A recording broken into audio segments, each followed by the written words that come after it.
Bueno, buenos días a todos y Para bienvenidos mandárselos al presidente. como decía, esta última mesa de ACLO 2022.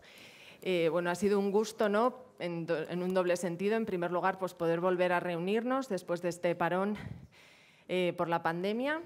Y en segundo lugar, ha sido un gusto también profesional, pues por el alto nivel científico del Congreso y lo completo del programa, ¿no?, que hemos podido repasar pues prácticamente toda la oncología en estos días. Me gustaría hacer público mi agradecimiento a la organización por haberme invitado, por habernos invitado a moderar esta mesa, en especial al doctor García Girón, y bueno, por haberme permitido también hacerlo con Estenia, con la doctora García Alberto, que fue residente con nosotros aquí en Burgos y bueno, ahora desarrolla su vida profesional en el Hospital de Santo Domingo, en República Dominicana, pero mantiene pues un vínculo tanto personal como profesional con ACLO, con el servicio, y bueno, en ese sentido pues está en su casa estos días. Esta última mesa pues va a ser una mesa un poco miscelánea. Vamos a repasar los avances que se han producido en tres patologías muy diferentes, pero que reúnen un poquito pues los avances más importantes que ha habido en la oncología en general, ¿no? En la primera mesa vamos a hablar de medicina de precisión en cáncer de pulmón avanzado. Y en las dos siguientes mesas pues, nos repasarán un poquito también el papel de la inmunoterapia en dos enfermedades que hasta ahora quedaban un poco huérfanas de tratamiento, ¿no?, como son el mesotelioma y el cáncer de pulmón de célula pequeña. Y para ello pues, bueno, vamos a contar con tres ponentes de lujo que estoy segura de que nos van a repasar estos temas de manera brillante, agradecerles de antemano pues, el esfuerzo y felicitarles ya por el resultado, que seguro que es excelente. Así que nada, damos paso al primer ponente, que es el doctor Jaime Ceballos, del Hospital de Ávila, que nos va a resumir los avances en cáncer de pulmón no microcítico en estadio 4 con diana terapéutica. Hola, buenos días. Gracias, lo primero, por la invitación, Carlos. Efectivamente, voy a hablar de avances en carcinoma no microcítico de pulmón estadio 4 con dianas. El esquema que voy a seguir es este. Primero hablaré de detección de biomarcadores. En segundo lugar hablaré de los marcadores más clásicos, EGFR, ALK, ROS1 y BRAF. Y en tercer lugar hablaré de los nuevos biomarcadores MET, RET, KRAS, ER2 y ENTRAC.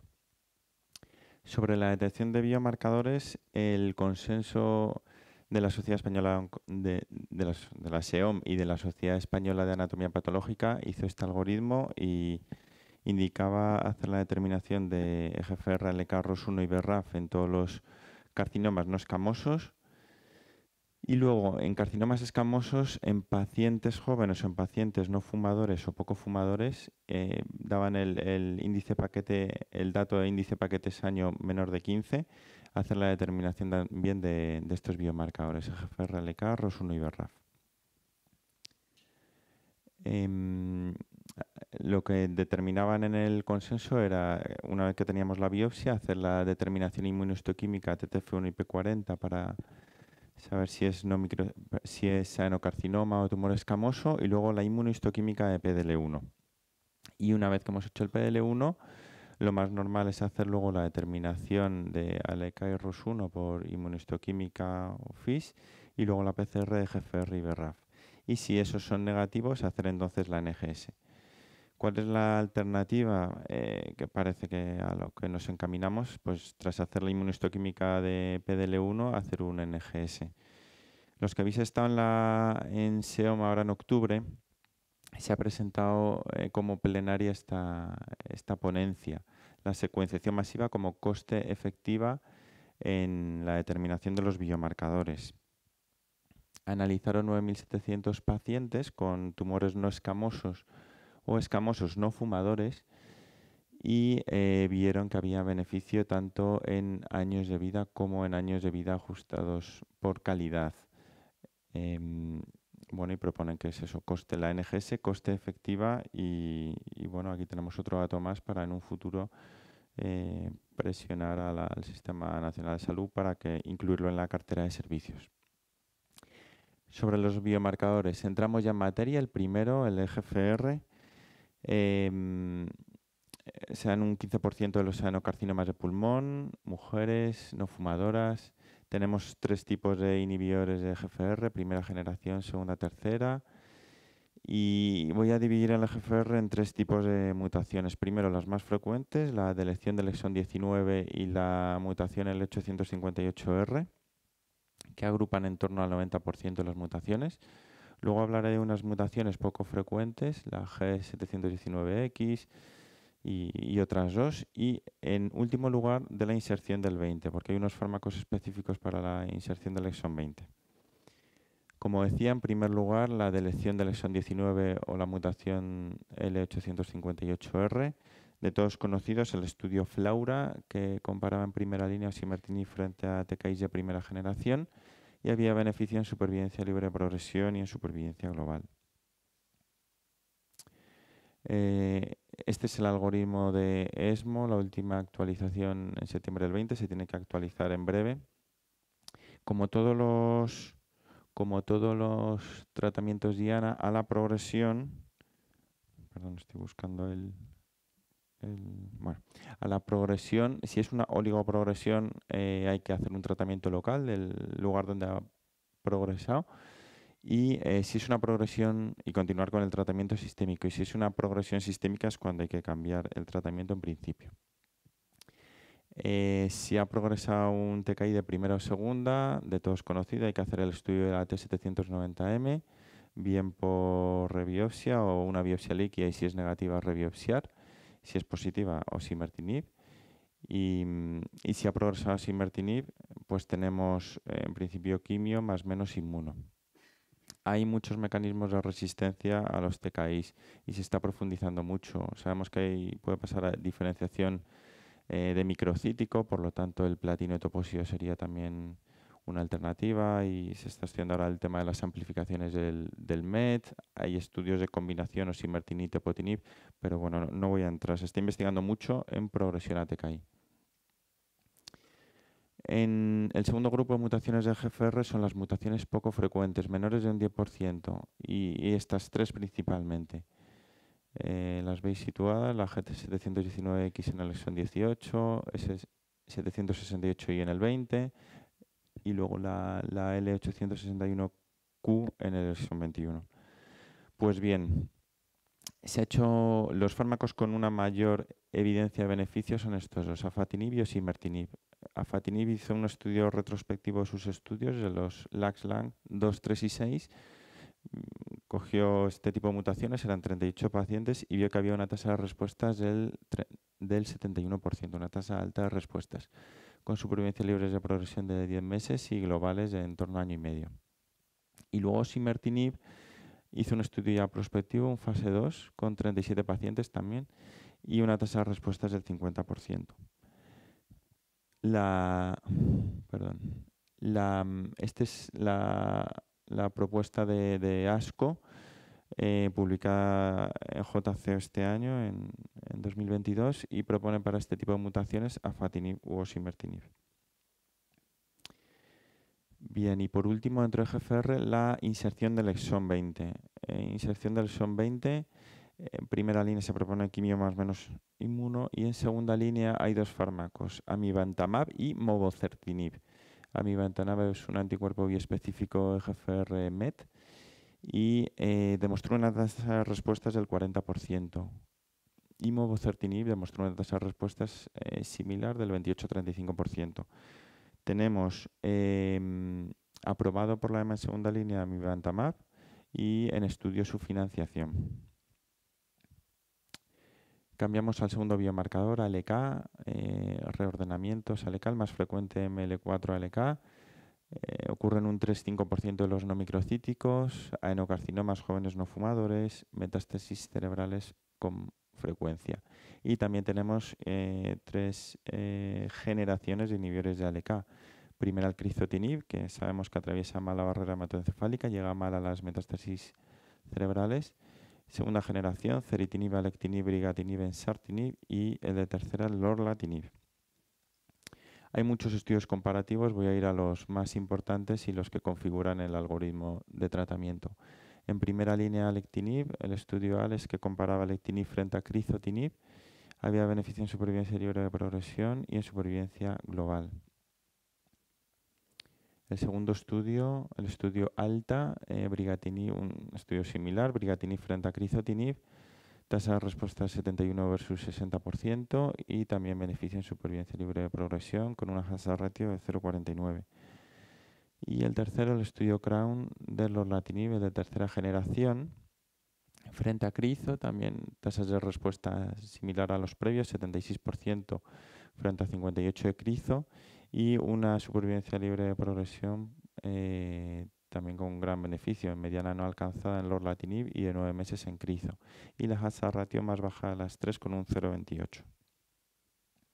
Por lo tanto, la guía de ASCO proponen en primera línea alectinib, brigatinib, lorlatinib y la situación actual tenemos aprobado por la EMA los tres, financiados alectinib y brigatinib y en estudio la financiación de lorlatinib. Y en la progresión, pues según lo que haya recibido en primera, si ha recibido crizo tenemos alectinib, brigatinib, los tenemos aprobados y financiados solo el alectinib. Y si ha progresado a alectinib, brigatinib, tenemos en teoría lorlatinib, aunque hay una resolución de no financiación por el Sistema Nacional de Salud. Y si ha progresado en primera crizo, en segunda alectinib, brigatinib, tendríamos en teoría que poner en tercera lorlatinib, aunque hay aprobación de la EMA, hay una resolución también de no financiación por el Sistema Nacional de Salud. Tercer biomarcador clásico, ROS1. 1-2% de no microcíticos, adenocarcinomas jóvenes no fumadores, también son fusiones reordenamientos, se detectan por inmunohistoquímica FISH o NGS y dos fármacos, crizotinib o entrectinib. Como decía antes, crizotinib no atraviesa la barrera hematoencefálica, entrectinib sí. Crizotinib demostró una tasa de respuestas del 72% y con supervivencias globales, fijaros, superiores a 4 años. Lo tenemos aprobado y financiado. ¿Vale? Y el segundo fármaco, entrectinib, tasa de respuestas del 67%, intracraneales, muy importante, el 73%. Lo tenemos aprobado por la EMA, pero tenemos una resolución de no financiación. Bien, cuarto biomarcador BRAF. Está mutado en el 1,3% los no microcíticos, fumadores. La mutación más frecuente es la V600E, en el 60%, y sabemos que la V600 es de mejor pronóstico que la no V600. El fase 2, conocido por todos, Daratrame, en primeras y segundas líneas, y es una tasa de respuestas del 68% en pacientes tratados, curiosamente en segundas líneas, y en primera el 64%. Es decir, mantiene la eficacia tanto en primera como en segunda línea. Y aquí las supervivencias globales ya son menores, bajamos a 1 año y medio. El algoritmo de la ESMO incluye Daratrame tanto en primera como en segunda línea. Está aprobado por la EMA y si bien hay una resolución de no financiación por el Sistema Nacional de Salud.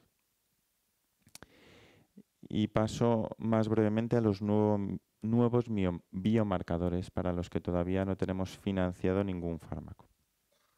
Están en estudio la financiación de varios, como veremos a continuación. El GenMed de transición epitelio-mesénquima codifica para un receptor tirosinquinasa activado por el factor de crecimiento hepatocitario. Hay dos tipos de alteraciones, las mutaciones en el exón 14, que es para los que tenemos fármacos, y amplificaciones.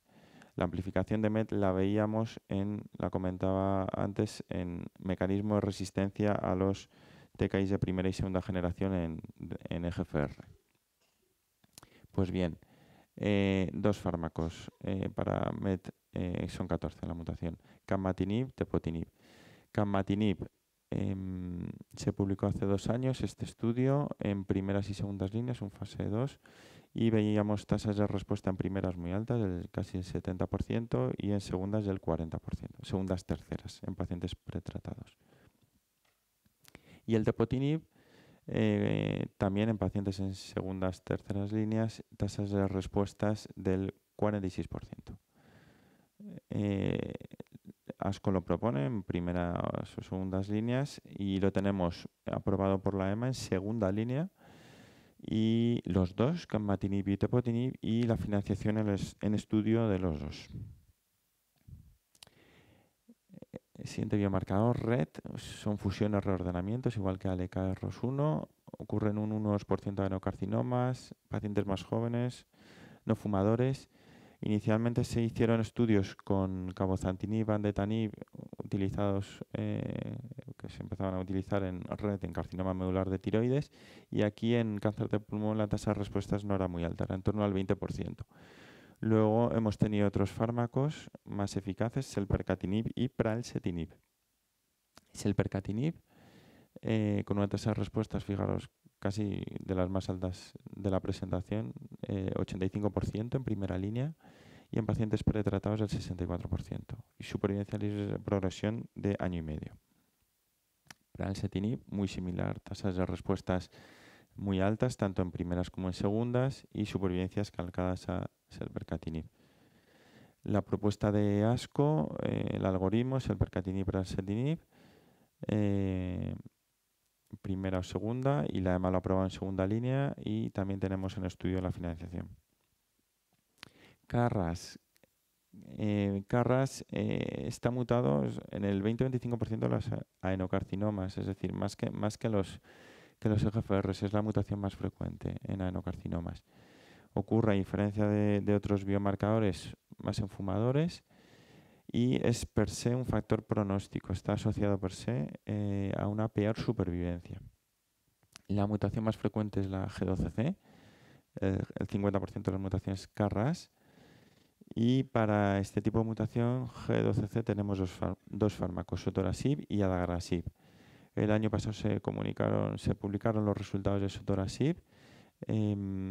La tasa de respuesta será un poco inferior, si bien eran pacientes bastante tratados, un poco inferior a las otras dianas, 37%.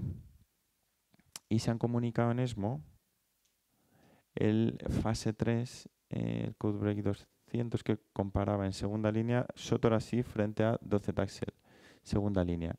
Veíamos una tasa de respuesta superior, 28% frente al 13%, y supervivencia libre de progresión también superior, a 12 meses, 24% frente a 10%. Bien, y el segundo fármaco, el adagrasib, voy para atrás, está aprobado por la EMA en segunda línea y su financiación en estudio, el sotorasib, y el adagrasib todavía está pendiente de aprobación por la EMA. Este es el estudio de adagrasib que tenemos, también publicado este año en New England. Tasas de respuestas del 43 y supervivencias globales de 12 meses. Está pendiente el fase 3 con un estudio similar al CodeBreak 200 de adagrasib frente a docetaxel en segunda línea. ER2. ER2 ocurren en el 1-3% de los no microcíticos, adenocarcinomas no fumadores, mujeres jóvenes, como la mayoría. Como ocurre en la mama, mayor frecuencia de metas cerebrales, y dos mecanismos de regulación, amplificaciones y mutaciones. En mama era la amplificación, donde veíamos efectivo el TRAS-2. Aquí lo más importante, mutación. En amplificación la eficacia es mucho menor de los fármacos que ahora comentaré. Trastuzumab deruxtecan es el fármaco que ha demostrado mayor tasa de respuestas. Este es el DESTINY-Lung01. Fase 2, pacientes pretratadas con una tasa de respuestas del 55%. Supervivencia libre de progresión un poquito más bajas que en otros tumores, que en otras dianas, de 8 meses, y supervivencias globales de año y medio. Trastuzumab tansina, no he puesto aquí los resultados, tiene una tasa inferior a trastuzumab deruxtecan, una tasa de respuestas más baja. Y por último, ENTRAC son fusiones, reordenamientos poco frecuentes, muy poco frecuentes en los no microcíticos. Se pueden detectar como inmuno seguido, si es positivo, de FISO-NGS o bien NGS de entrada. Y tenemos dos inhibidores, larotrectinib y entrectinib.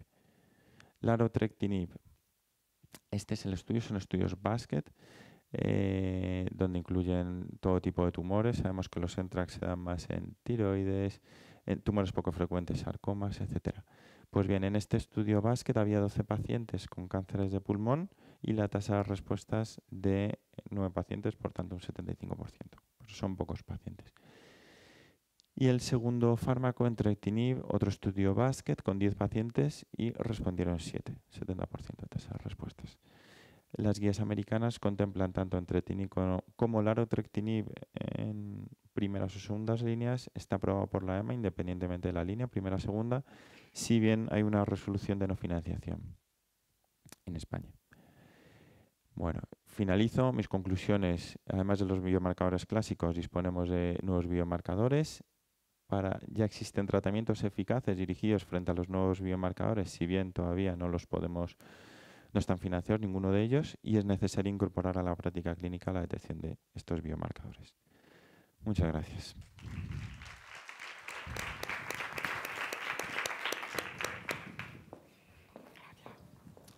Bueno, en segundo lugar, la doctora Lorena Bellido del Hospital de Salamanca nos va a repasar los últimos avances en mesotelioma pleural.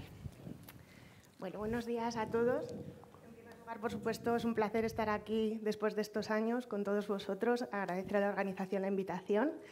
Y bueno, yo tenía el reto de hablar de mesotelioma pleural y además hacerlo la última del Congreso, no la última ponencia, pero el doctor Carlos García Girón me ha pedido cambiar el orden, entonces bueno, él luego cerrará la mesa. Bueno, pues viendo que es un tumor poco frecuente, me ha parecido oportuno hacer una introducción, ¿vale? También hay residentes entre el público. Yo creo que no nos viene mal hacer un poquito el repaso de cómo estábamos en el mesotelioma, tanto localizado como avanzado. Luego, pues dar unas pinceladas de intentos que ha habido de avanzar en segunda línea. Y por último, pues quizá lo más importante, los avances que ha habido en primera línea. Como os decía, bueno, para poner en contexto, es un tumor raro, ¿vale? La incidencia en España se estima que es de 2 casos por 100.000 habitantes y año. Y esta incidencia es menor en Europa y menor en Estados Unidos. Es verdad que a nivel mundial se está observando un incremento de incidencia, pero bueno, yo reflexionando con esto de los 2 casos por 100.000 habitantes y año, me planteé, bueno, con la población de Castilla y León, pues estimando esto una regla de 3, si fuera así de fácil, 47 mesoteliomas al año. No sé, ahora podemos luego en la discusión hablar, no sé cuántos mesoteliomas veis en vuestros hospitales, pero yo me fui a Salamanca. Con la población de la provincia de Salamanca se supone que tendríamos que ver entre 6 y 7 mesoteliomas al año. Y ya os digo yo que no los vemos, ¿vale? De hecho, bueno, no sé por qué está ahí una imagen. Actualmente en nuestro servicio tenemos 2 mesoteliomas en tratamiento. A los 2 los llevo viendo más de un año, con lo cual la incidencia lógicamente no me sale que es esa.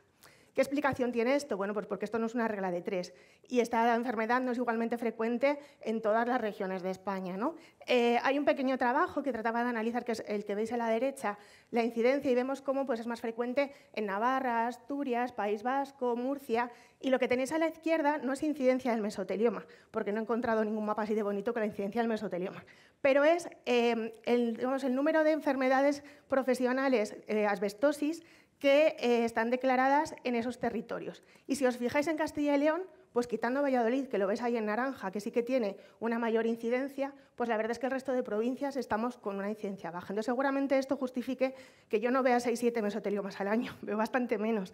A lo mejor en Valladolid ven más y seguramente en Asturias, País Vasco, seguramente vean más mesoteliomas de lo que vemos en Castilla y León. Bueno, como ya os adelantaba, claro, el principal factor de riesgo es la exposición al asbesto.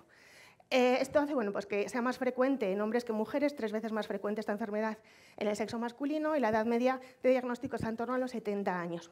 ¿Qué ocurre? Pues que hay un periodo de latencia largo, desde la exposición al asbesto hasta que se desarrolla la enfermedad, hay unos 20-40 años de latencia. Esto hace que en España, que se prohibió definitivamente el uso del asbesto en 2001, pues esperamos un incremento de casos más o menos hasta 2030. También repasar que hay 3 tipos principales patológicos de mesotelioma. El más frecuente, el epitelial o epitelioide, que es el de mejor pronóstico dentro del mesotelioma, ¿vale? Entre comillas.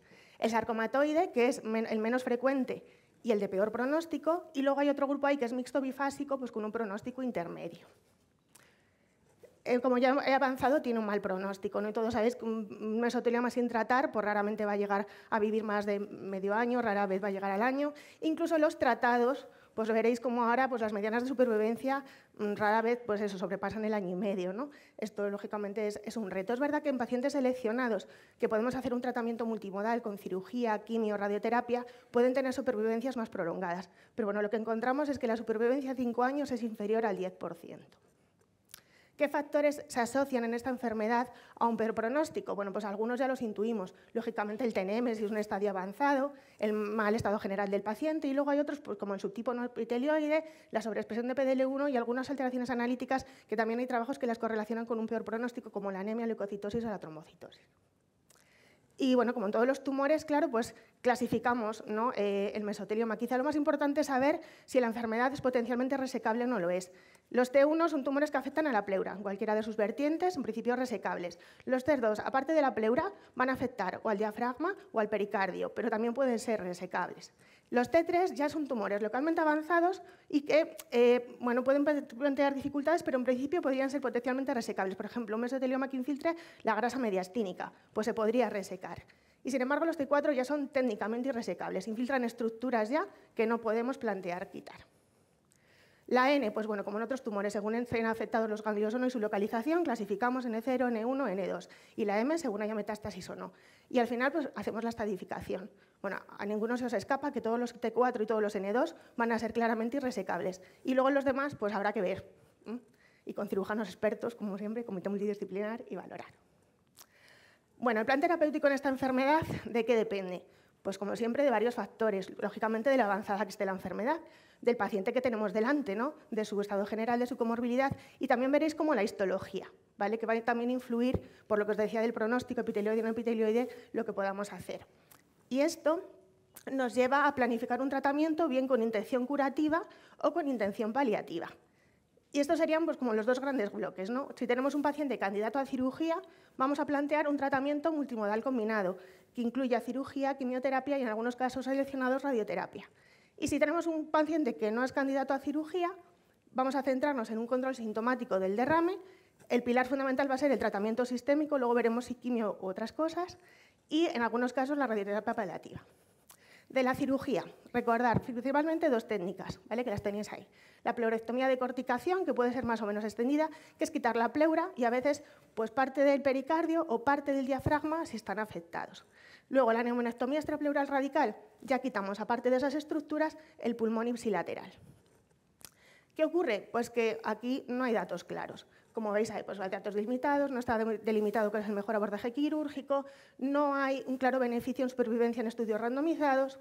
Entonces, bueno, ¿qué sabemos? Porque sí que sabemos que hay algunos pacientes que, adecuadamente seleccionados, sobre todo pacientes con buen estado general, con tumores localizados y en manos expertas, se pueden beneficiar de hacer estas técnicas quirúrgicas. Hay que tener en cuenta que tienen una importante morbimortalidad. Por eso es tan importante seleccionar a qué paciente y quién va a hacer ese procedimiento.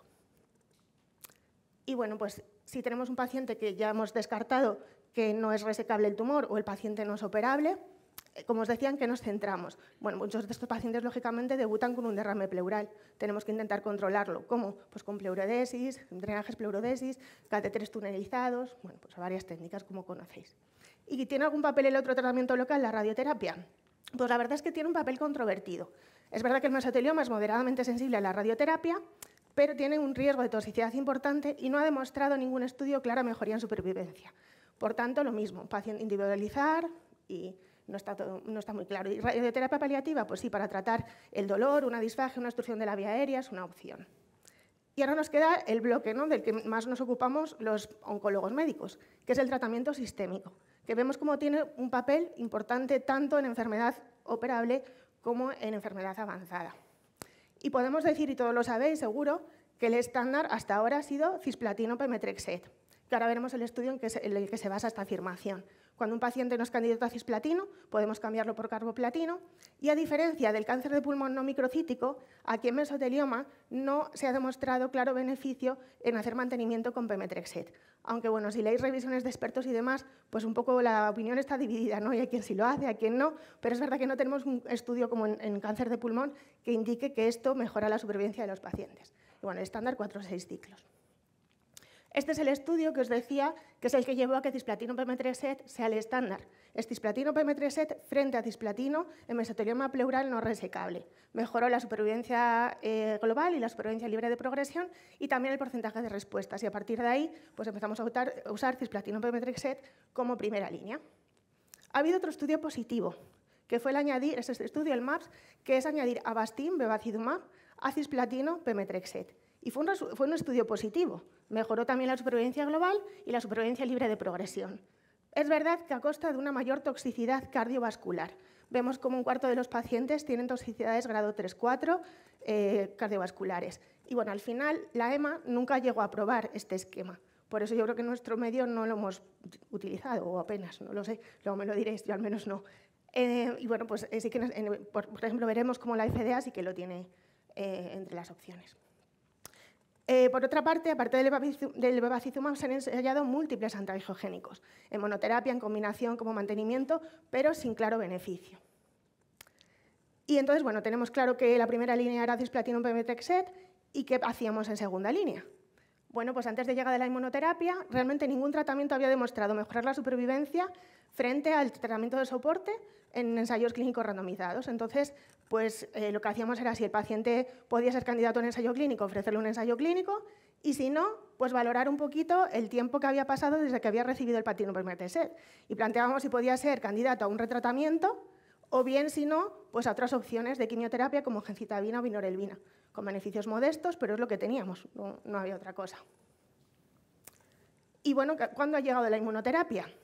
Pues realmente la inmunoterapia, bueno, pues como todos los tumores, primero empezamos con pacientes pretratados para luego llegar a la primera línea. En pacientes pretratados de mesotelioma pleural, pues ha habido múltiples estudios fase 2. Veis como la N, pues quitando el último, los demás pues son estudios pequeños, son fases 2, como os decía, y bueno, pues parece que sí que, bueno, hay resultados ahí prometedores en control de la enfermedad, como veis en algunos de ellos hasta tasas del 70% y pico de control de la enfermedad. Y bueno, pues esto nos ha hecho pensar, porque quizás es una opción mejor que la quimioterapia en segunda línea. Y bueno, pues tenemos algún estudio fase 3 en segunda línea que nos dé claridad en todo esto. Pues hay dos estudios fase 3 fundamentalmente. Uno es este, que es el estudio CONFIRM, que como su nombre indica, pues confirma el papel de nivolumab en segunda línea en mesotelioma pretratado. Aquí lo que hacen es pacientes con buen ECOG 0,1, como decía, mesotelioma pleural pretratado, los randomizan a recibir nivolumab frente a placebo. Y mejora la supervivencia global y mejora la supervivencia libre de progresión. Pero es verdad que al final, si miramos el control de la enfermedad, si sumamos las estabilizaciones, que son en torno a la mitad de los pacientes, más las respuestas parciales, obtenemos un control de la enfermedad más o menos en un 64% de los pacientes. Entonces, con estos datos podríamos justificar el uso, por uso especial, porque no está en ficha técnica, de nivolumab en segunda línea en mesotelioma pleural, en pacientes pretratados después de que nos hayan progresado a quimioterapia. Claro, aquí la pega es que, claro, estamos comparando con placebo. Sí, pero es que se admitió el placebo porque, como os digo, no hay ningún estándar en segunda línea, aunque todos pongamos algo en segunda línea, pero no hay ningún fármaco que hubiera demostrado beneficio en supervivencia frente al tratamiento de soporte. Por eso se admitió placebo como brazo control. Y nos quedamos un poco desilusionados con este estudio, porque queríamos un poco responder a esto, ¿no? Si comparamos en segunda línea un anti-PD1, que es pembrolizumab, en este caso medenivo, frente a la quimioterapia a elección del investigador, que es gencitabina o vinorelbina, ¿tenemos mejores resultados? Pues por desgracia, aunque mejoró la tasa de respuestas, no mejoró los datos de supervivencia libre de progresión y de supervivencia global. Entonces, bueno, es verdad eso, pues que tiene un comparador que puede ser activo, que los fases 2 pues sí que tiene actividad, como digo, gencitabina y vinorelbina, aunque sea modesta, pero bueno, todos hubiéramos esperado que hubiera sido mejor pembro que la quimio. Como habéis permitido el crossover, y os podéis preguntar, ¿el crossover es el que ha influido para que no veamos beneficio? Bueno, pues si os leéis el artículo, parece que no. Han hecho un análisis de supervivencia censurando a los pacientes que se cruzan y no parece que influya el crossover, no es la causa. Y bueno, pues por dar una pincelada así de las últimas novedades en segunda línea, estos son datos del Mundial de Pulmón de este año, en el que se combina pembrolizumab con lenvatinib. Y es verdad que ha alcanzado el objetivo primario del estudio, que era la tasa de respuestas. Veis como la tasa de respuestas evaluada por el investigador es de un 58%. Tenemos estos datos preliminares de supervivencia global, como en torno a los 11-12 meses, y supervivencia libre de progresión de 5 meses y medio. Y es verdad que sí, a costa de toxicidad, ¿vale? Es una toxicidad que los autores dicen que es manejable, pero bueno, si veis, un 76% de los pacientes necesitan ajustes en la dosis del lenvatinib o suspensiones del tratamiento. Entonces, bueno, habrá que ver luego a qué llega esto, ¿no? Y, visto la segunda línea, ¿qué avances tenemos en la primera línea? Que realmente son los principales avances que tenemos en mesotelioma pleural. Pues, sobre todo vienen de la mano de este estudio, ¿no? Del CheckMate 743, que seguro que la mayoría conocéis o lo habéis leído en algún momento. Lo que hace es estudiar la eficacia de nivolumab más ipilimumab en primera línea, en mesotelioma irresecable, frente a cisplatino, bueno, mejor dicho, platino PM3, porque admite tanto cis como carbo. El tratamiento de inmuno, como veis, en el estudio se desarrolla con IVO a 3 miligramos kilo cada 2 semanas, IPI 1 miligramo por kilo cada 6 semanas y se puede hacer hasta 2 años de tratamiento en los pacientes que lo toleran bien y que tienen la enfermedad controlada. En el brazo control, el platino PM3 son 6 ciclos de tratamiento. Como veis, bueno, están bien equilibrados. Os pongo esta diapositiva simplemente para que veáis que sí que reproduce un poco lo que es esta población, ¿no? Mediana de edad de 69, os había dicho en la diapositiva anterior que está en torno a 70 años, más frecuente epitelioide que no epitelioide, como ves. Es verdad que tenemos más porcentaje de COG1 que de COG0, que creo que también se corresponde con lo que son los pacientes con mesotelioma, realmente suelen estar sintomáticos. Bueno, pues eso os ponía en la diapositiva. Y bueno, pues efectivamente es un estudio positivo. Mejoría de la supervivencia. Estos son datos que son nada de este año, de ESMO de 2022, y vemos cómo con largo seguimiento se sigue manteniendo el beneficio. Veis que la mediana de supervivencia global con nivo-IPI es de 18 meses y de 14 meses con quimioterapia. Y veis como a 4 años tenemos un 17% de pacientes vivos con inmuno frente a un 11% con quimio.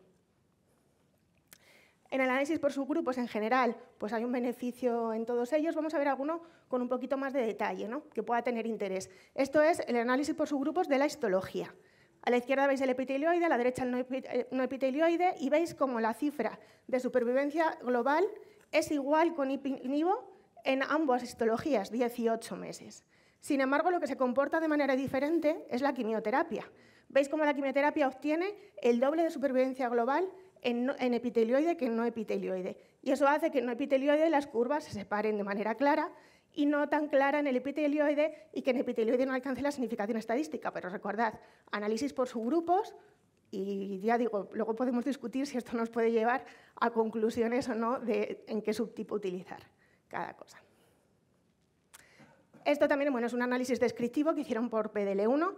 En mesotelioma el PDL1 se suele asociar a peor pronóstico, y esto es lo que seguramente hace que en el brazo de quimioterapia vayan peor los PDL1 positivos que en PDL1 negativos, ¿vale? Los datos con nivo-IPI, como vemos, no es muy diferente, 17,3, 18, se comporta también de manera parecida, pero sí que las diferencias, ya digo, porque la quimioterapia se comporta peor en los PDL1 positivos.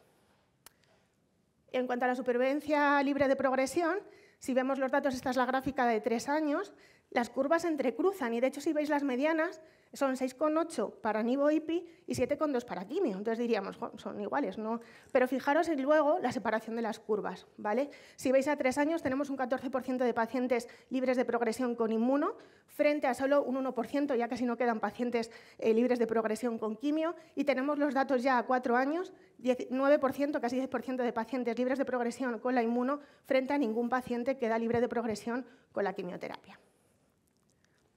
¿Qué pasa con las respuestas? Pues si nos fijamos solo en la tasa de respuestas, realmente vemos cómo es mayor con quimio que con inmunoterapia, ¿de acuerdo? Pero ¿qué ocurre si miramos la duración de esas respuestas? Si vemos los pacientes que responden, ves cómo claramente la duración de la respuesta es mucho mayor con inmunoterapia que con quimioterapia.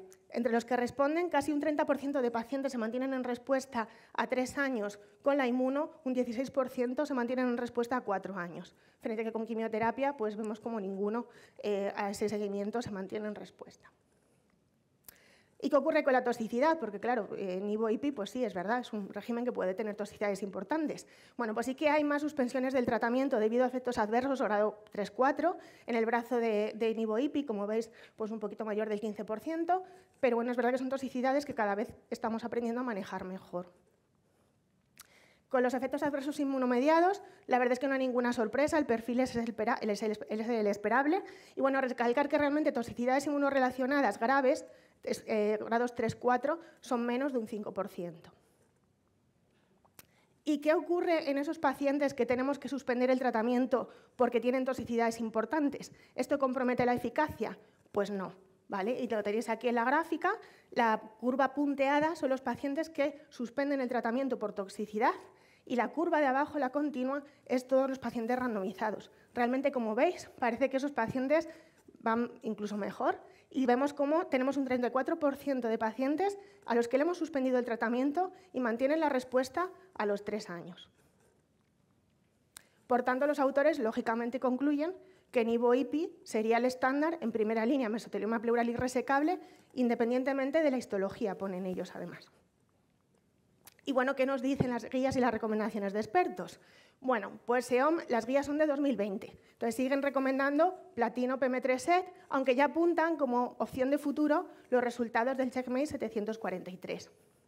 Las de ESMO, que son ya posteriores, de finales de 2021, ya incluyen como recomendación 1A, con 3 puntos ahí de puntuación, pues para pacientes con ECOG 0,1 en primera línea, nivo-IPI. Y también incluyen el nivo con recomendación 1A en segunda línea en pacientes que han recibido previamente quimioterapia. Las NCCN, ¿qué opciones ponen como categoría 1? Platino PM3-SET, platino PM3-SET bevacizumab o nivo-IPI. Y sí que hacen un comentario, que el preferido en no epitelioide sería el esquema de nivo-IPI. Y hay autores, que, bueno, también americanos, que bueno, no tienen tan claro que sea IPI-nivo para todos, ¿no? Y, por ejemplo, esta revisión lo que nos dice es que para los no epitelioides claramente nivo-IPI sería la primera opción, pero que para epitelioides podríamos plantearnos como primera opción de tratamiento platino PM3-SET, aunque ellos mismos también hacen el comentario de que la inmuno con nivo-IPI sería una alternativa apropiada en estos pacientes. En líneas sucesivas, pues depende de lo que hayas puesto en primera. ¿Y en qué situación estamos? ¿No? Lo comentábamos antes. Todos hablamos de lo que está aprobado por EMA, pero lo que está financiado no. Bueno, pues al final EMA lo tiene aprobado desde febrero del año pasado, este esquema. También el informe de evaluación de fármacos de SEOM va a favor de utilizar esta combinación en primera línea. Y que no sé si llegáis a leerlo, pero veis, la dosis recomendada es 360 miligramos de nivo en cada 3 semanas. Dosis fija cada 3 semanas. El ensayo no era así, el ensayo era 3 miligramos por kilo cada 2 semanas. ¿De dónde viene esto? Que yo la verdad cuando dije, sí, pues tiene su explicación, que son, pues sí que se han hecho estudios para ver si la dosis fija bueno, pues se comporta igual que la dosis por kilo. Y parece que sí, que la eficacia se mantiene, que en pacientes de bajo peso parece que no tienen más toxicidad con la dosis fija y que pacientes con más peso no parece que estén infratratados con la dosis fija. Entonces, al final, pues en ficha técnica se ha recogido esta opción de la dosis fija de nivo en lugar de la dosis por kilo. IPI, sin embargo, se mantiene a la dosis por kilo. Y ya estoy acabando. Me llamó la atención que en el informe de evaluación de fármacos de SEOM hacían una estimación de casos, ¿no? Porque, claro, al final todos estamos pendientes de si esto se va a financiar o no y, bueno, pues como a las autoridades al final lo financiero es lo que les pesa, pues hacen una estimación de cuántos pacientes con mesotelioma trataríamos, ¿no? Con esta combinación. Y lo mismo, con la estimación de 2 casos por 100.000 habitantes año, que yo antes hacía en Castilla y León, lo hacen en España, serían 940 casos. A ver si me va. Y bueno, calculan que aproximadamente 15% no van a ser candidatos a recibir inmunoterapia, bien por mal estado general o bien porque tengan alguna contraindicación para recibir inmunoterapia. Y entonces se les quedan que más o menos van a ser 800 pacientes los que van a ser candidatos al año a ser tratados con nivolumab y ipilimumab, en mesotelioma pleural irresecable, primera línea. ¿Hay otras combinaciones en estudio en primera línea? Esto ya es futuro, ¿vale? Pues sí, las hay. Tenemos ya datos de fases 2 que combinan quimio, platino PM3-SET, con inmunoterapia, en concreto con durvalumab, un anti-PDL1. Y parece que hay resultados prometedores. Ya tenemos 2 estudios fase 3, con medianas de supervivencia, como veis, de 18 o 21 meses, con un aceptable perfil de seguridad. Y esto ha hecho que esté en marcha un fase 3, que compara la quimio más durvalumab con durvalumab de mantenimiento frente a la quimio sin ningún mantenimiento después. Pero no tenemos datos todavía de esto. Entonces, nada, como mensaje final, y ya acabo, el principal avance en estos años, ¿cuál ha sido? Pues la llegada de la inmunoterapia a esta enfermedad, especialmente en primera línea, con el esquema de nivo-IPI, que creo que deberíamos considerarlo en nuestros pacientes, en la situación de que tenemos aprobación por EMA pendiente de resolución de financiación en nuestro país, y en segunda línea, quizá también, aparte de la quimioterapia que ya teníamos disponible, pues plantearnos la opción de nivolumab. Y nada más, muchas gracias.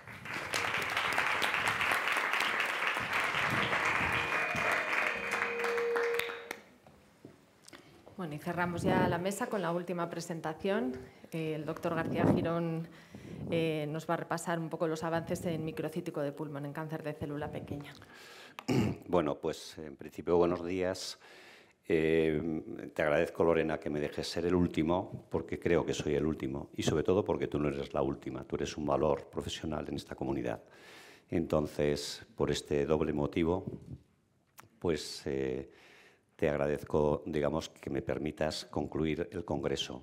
Lo hago de forma circunstancial porque quien aquí debiera estar es otro valor, que es Rafa López Castro, muy querido de todos, que, bueno, pues por circunstancias personales no puede estar, pero como le dije anteayer cuando estuvo haciendo ese esfuerzo, pues él siempre debe estar en ACLO, porque, como digo, y como Lorena, sois valores jóvenes y tenéis que representar este área de la patología de los tumores torácicos con la dignidad con que lo hacéis. Yo, de una forma precipitada, no pretendo ni mucho menos sustituir a Rafa, simplemente pretendo llenar este hueco en un afán como organizador de que no quedara ningún tema libre y voy a deciros pues, mi perspectiva de lo que es el cáncer microcítico de pulmón.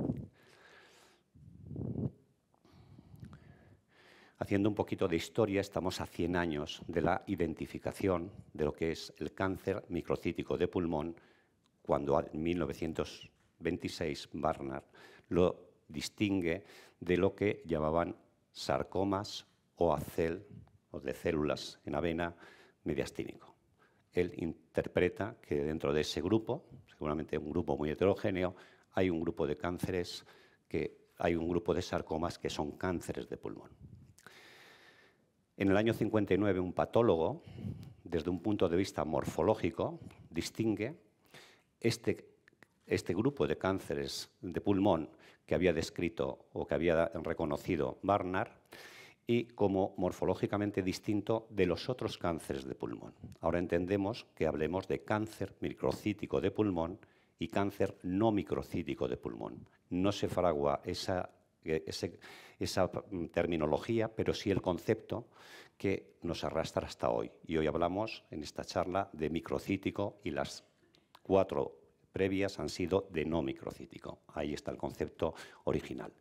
Y en 1973, pues, un cirujano observa que tras la cirugía, que era el tratamiento, digamos, y que persiste, digamos, en el cáncer de pulmón en general, que se seguía de una recaída precoz y una rápida metastatización, y esto supuso un cambio radical en la estrategia. Pasó a ser un cáncer eminentemente quimioterápico. Y podemos decir hoy, y no mucho más, que supone aproximadamente el 15% de los cánceres de pulmón, que está asociado de una forma causal e intensa con el tabaquismo, que tiene las características que había descrito el cirujano, que 2/3 de los pacientes ya son metastásicos de inicio y que los resultados a día de hoy son de una mediana de supervivencia de 15 a 20 meses en la enfermedad localizada y de 8 a 13 meses en la enfermedad diseminada.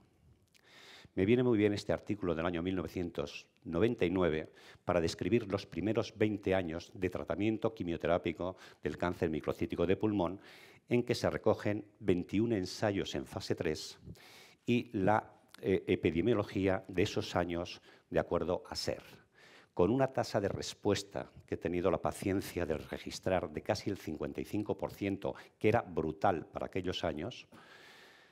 Los resultados, y los considera que es un progreso, es pasar de una mediana de supervivencia de 7,5 meses para todo el conjunto del microcítico de pulmón a 9 meses. Estamos en el año 1990. Estos son los 21 fármacos que se utilizaron durante esos 20 años.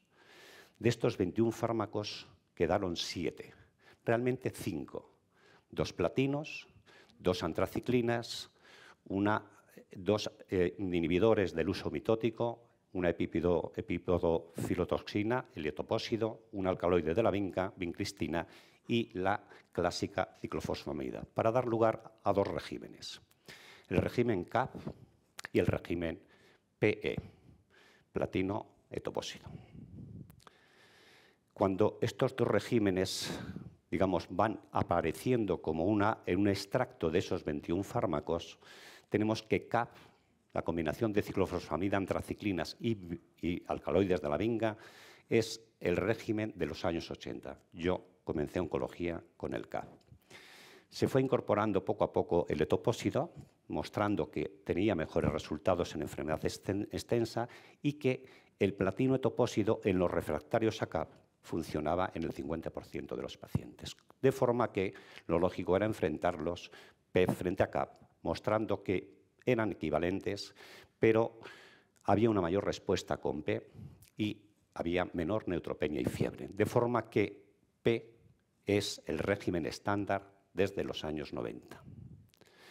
Estas son las gráficas, estos son los resultados de P, 60% de respuestas, hasta un 10% de respuestas completas analizadas en esa época con la tecnología correspondiente, 4 a 5 meses de supervivencia libre de progresión y una mediana de supervivencia de 8 a 8,5 meses.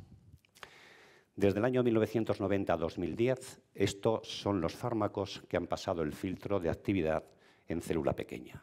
Y la respuesta como monoterapia es de un 15 a un 40%, sin resistencia cruzada con P era de prometer que se incorporarían. Lo cierto es que solo irinotecan asociado a platino ha sido equivalente a P y se utiliza en el ámbito fundamentalmente japonés, y de las segundas líneas solo ha quedado el humildísimo topotecan. Estos son los pasos que ha seguido el cáncer de célula pequeña de pulmón en la enfermedad limitada durante estos 15 años, desde 1992 a 2017. No los voy a referir por cuestión de tiempo, los vais a tener colgados en la página web. Y estos son los pasos dados y no perdidos de la enfermedad extendida para, digamos, desde 1980 y 90, que acabo de decir, desde 2005 a 2015. Estos son los pasos. Bien.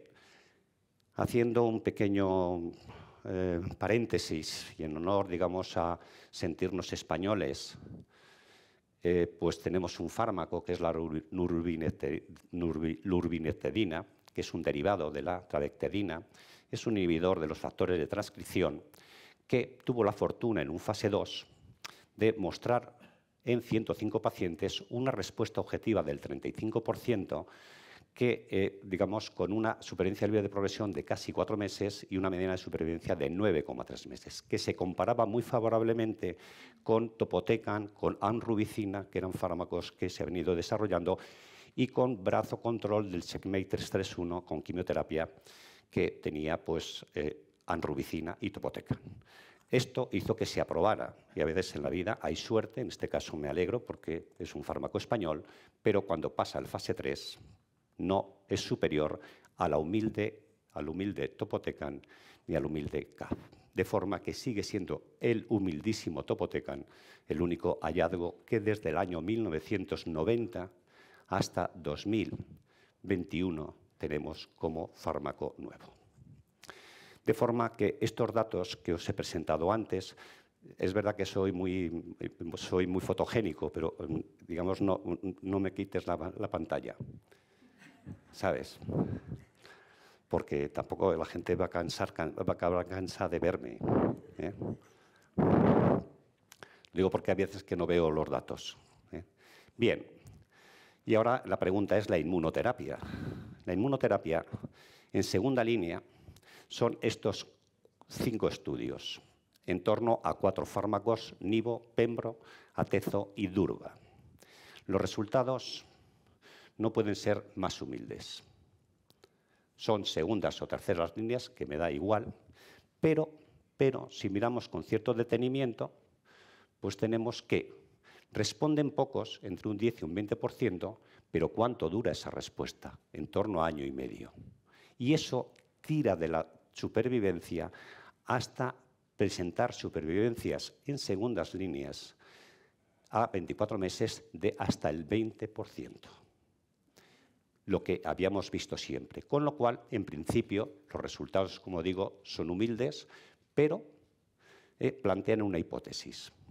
Y la hipótesis, la veis aquí en las curvas, como tira, a costa, digamos, de la respuesta objetiva muy duradera.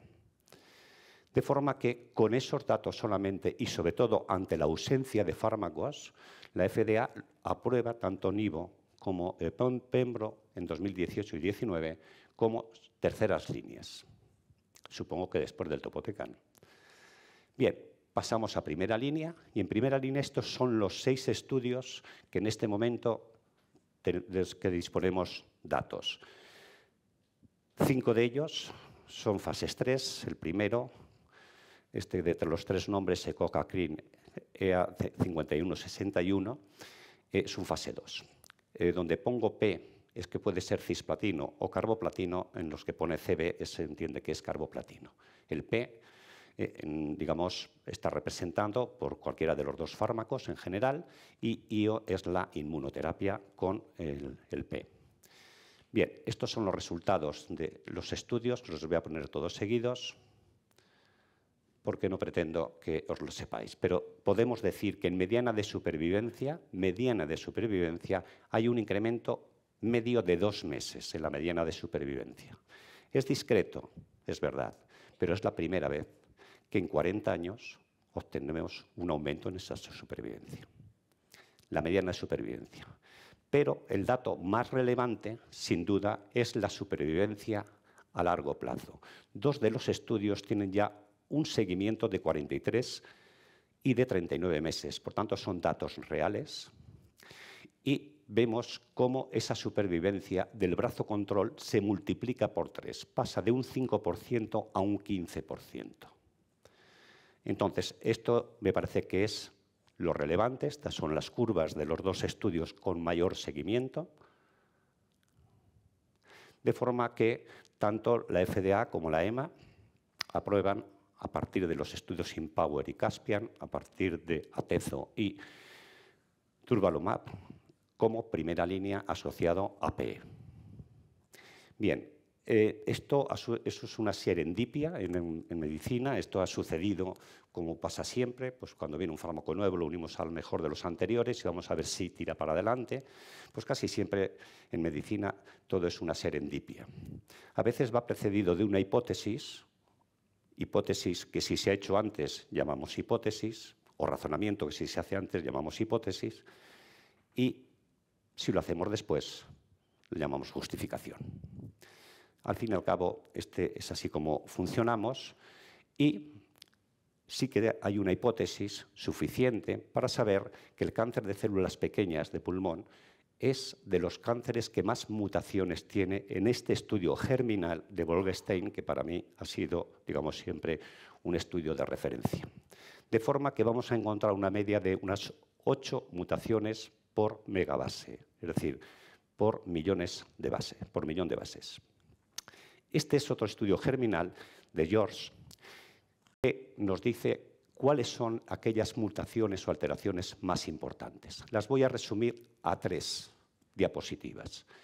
Lo más importante para que se produzca el célula pequeña de pulmón es que esté alterado, por tanto, inhibidos estos 2 genes, que son supresores, que son reguladores del ciclo celular, el P53 y el RB1, y se entiende que si se desregula el ciclo celular, automáticamente surge toda la inestabilidad propia de una célula. En segundo lugar, el MYC.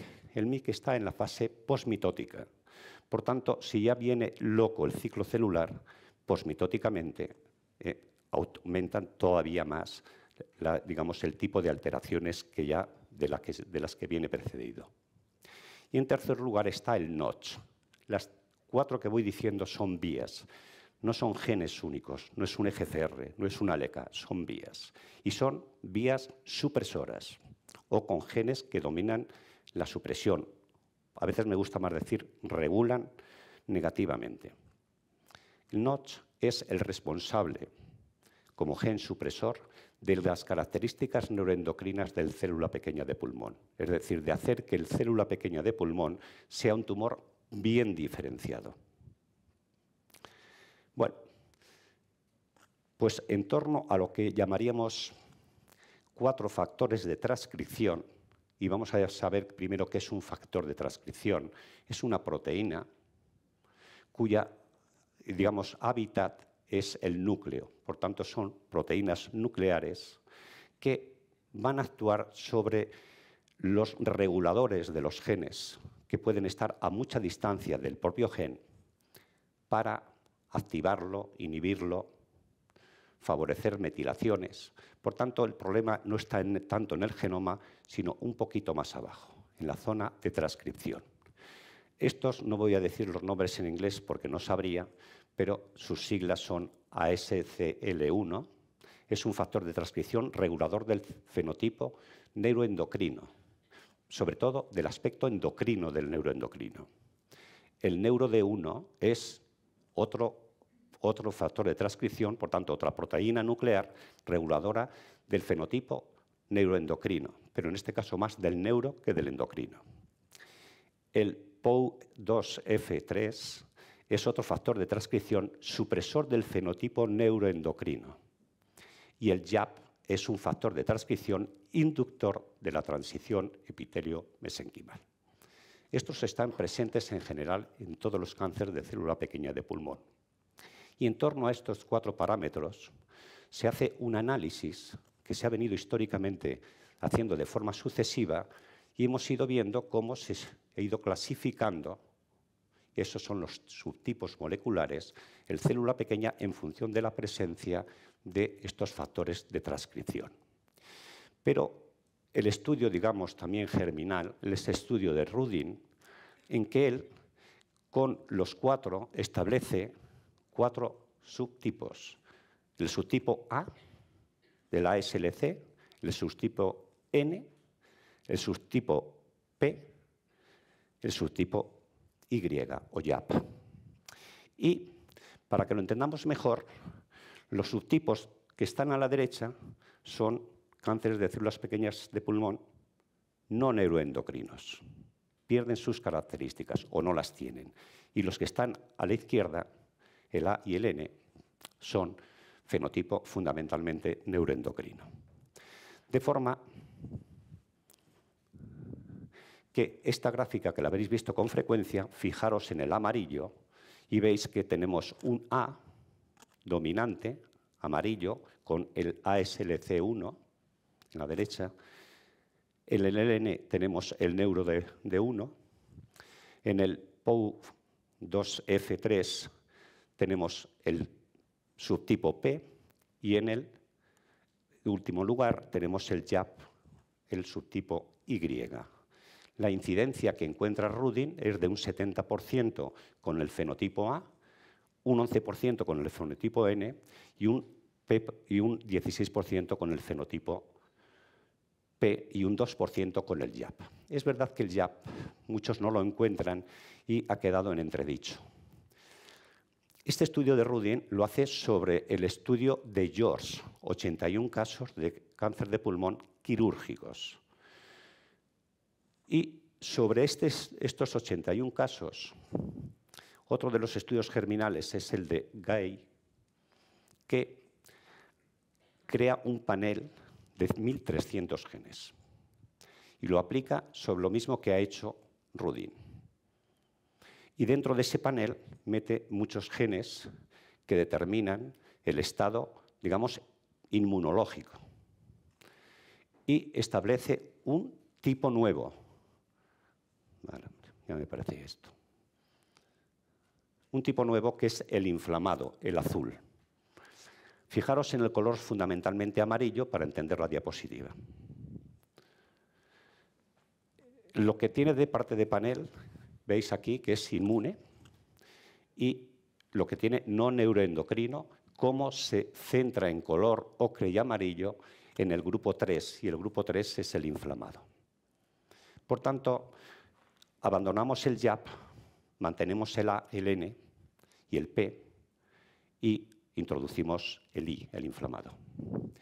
Y esto pues está muy bien, ¿no? Pero hay que validarlo. Y entonces él encuentra unas pequeñas diferencias en la incidencia, más a favor de que es más frecuente el inflamado, y el inflamado se sitúa entre el YAP y el POU. Es decir, algunos de los POU son inflamados, por no hacerlo más difícil. Y cuando lo valida, analiza 200 y pico casos del Empower y observa que cuando tiene el subtipo inflamado, si reciben inmunoterapia, tienen una mediana de supervivencia de 18,2 meses. Y si no la reciben, 10,4 meses. Por tanto, no solamente es una hipótesis, es que tiene su validez a través de lo que es un estudio hecho post-hoc. Pero cuando se aplica, no por Gay, sino por Sresta, recién publicado, también se mantienen los resultados. Cuando se aplica platino, etopósido y durvalumab, y está el subtipo inflamado, son poquitos casos, hay una mediana de supervivencia de 17,6 meses. Estamos en la enfermedad extensa. Por tanto, resumiendo esto, y esto lo hago en honor a ti, Cristina, tenemos que si en el año 1985, que venimos desde antes, teníamos el célula pequeña con su variante pura, su variante mixta y su variante, digamos, las variantes que tenía, que reconocíamos, las que están en las clasificaciones, en el año 2022 tenemos el tipo A, el tipo N, el tipo P y sobre todo el tipo I. Y esto explica que la inmunoterapia funciona. De forma que, como conclusiones de esta parte, digamos, un poco molecular, diría que el célula pequeña muestra una intensa y dinámica heterogeneidad inducida por genes supresores, como he dicho, factores de transcripción y mecanismos epigenéticos. Esto está debajo del genoma, que producen frecuentes procesos de transdiferenciación y plasticidad. Los subtipos moleculares que hemos dicho son expresiones transitorias de novo o de resistencia. Es decir, es muy dinámico, la célula pequeña, y cambia constantemente. Y esto es lo que nosotros hemos llamado de ser una enfermedad pues muy agresiva. Cambia, primero porque es heterogéneo de inicio y segundo porque la heterogeneidad la pone, como siempre, al servicio de la resistencia. Para identificar estos subtipos se requieren paneles genómicos, transcriptómicos, proteómicos e inmunogénicos basales, secuenciales, con biopsias y rebiopsias, para adecuar los tratamientos. El subtipo molecular inflamado aparece entre el 15 y el 20% y estos subtipos se caracterizan por tener un fenotipo mesenquimal. Por tanto, desde el punto de vista inmunohistoquímico es así. Venimos de los años 70-90, este es el estudio de Roth, y estos son los datos que teníamos. La supervivencia a los 3 años es de un 3%, a 2 años de un 5%. Con la quimioterapia en el año 2021 tendríamos, solo con la quimioterapia, pues una supervivencia del 14%, es decir, habríamos multiplicado por 3 la supervivencia y a 3 años la hubiéramos aumentado 2%. Con la inmunoterapia la hemos multiplicado de un 5% a un 22%, por 4 y por 3 la supervivencia a 3 años. Creo que CACFIL debe estar muy orgulloso de durante 2 años haber impedido y prohibido el uso de inmunoterapia en primera línea. Estas son las conclusiones de la charla. La inmunoterapia, diríamos en este momento con la anti-PD-L1, que se lo ha aprobado, también con la anti-PD-1, de acuerdo al estudio, un estudio chino que era el último de la derecha, asociada a quimioterapia, es de elección en primera línea de tratamiento para identificar subtipos moleculares con validación terapéutica, es decir, drivers. Se requieren paneles genómicos, transcriptómicos, proteómicos e inmunogénicos basales y secuenciales para adecuar los tratamientos a una realidad molecular heterogénea, dinámica e inestable. Bien, he tratado de presentar la historia de los 100 años del cáncer de célula pequeña de pulmón. He empezado por la infancia y creo que la inmunoterapia supone esa parte tan importante de la vida que es el renacer de la adolescencia. Creo que estamos lejos de la madurez, pero los oncólogos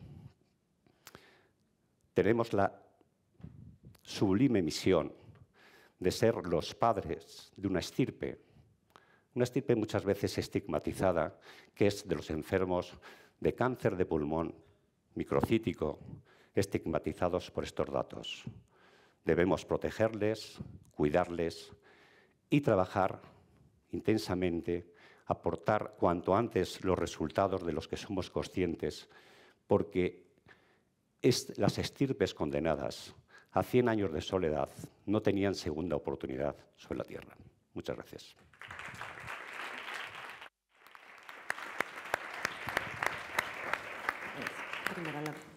Bueno, pues muchísimas gracias. La verdad que ha sido brillante esta mesa para cerrar un nivel que no me esperaba menos. Entonces vamos a comenzar las sesiones de preguntas. Igual por orden, vamos a empezar con Jaime en avance de carcinoma no microcítico de pulmón con dianas terapéuticas. ¿Alguna pregunta?